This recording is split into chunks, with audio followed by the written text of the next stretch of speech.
जन्माष्टमी मनाने का मुख्य कारण भगवान श्री कृष्ण के जन्म का स्मरण करना है।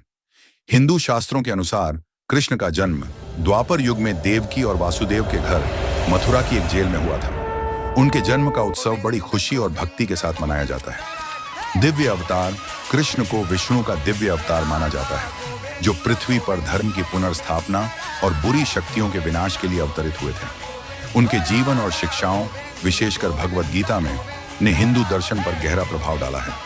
अच्छाई पर बुराई की विजय। कृष्ण का जीवन अच्छाई पर बुराई की विजय का प्रतीक है।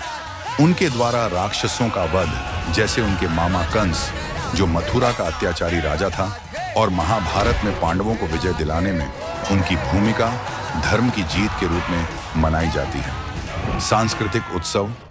जन्माष्टमी विभिन्न सांस्कृतिक गतिविधियों के साथ मनाई जाती है, जैसे रासलीला, कृष्ण के जीवन की नाटकीय प्रस्तुति, दही हांडी, कृष्ण के बचपन के खेल को दर्शाने वाली गतिविधि, और भक्ति गीत और नृत्य। ये गतिविधियां कृष्ण के आनंदमयी और चंचल स्वभाव को दर्शाती हैं। आध्यात्मिक महत्व। भक्तों के लिए जन्माष्टमी व्रत, प्रार्थना और ध्यान का समय होता है। वे कृष्ण की शिक्षाओं, विशेषकर प्रेम, करुणा और भगवान के प्रति भक्ति के संदेश पर विचार करते हैं। कई लोग रात भर जागरण करते हैं, क्योंकि कृष्ण का जन्म आधी रात को हुआ था। संक्षेप में, जन्माष्टमी एक दिव्य उत्सव है जो आध्यात्मिक शिक्षाओं का स्मरण कराता है और भक्ति और आनंद के साथ लोगों को एकजुट करता है।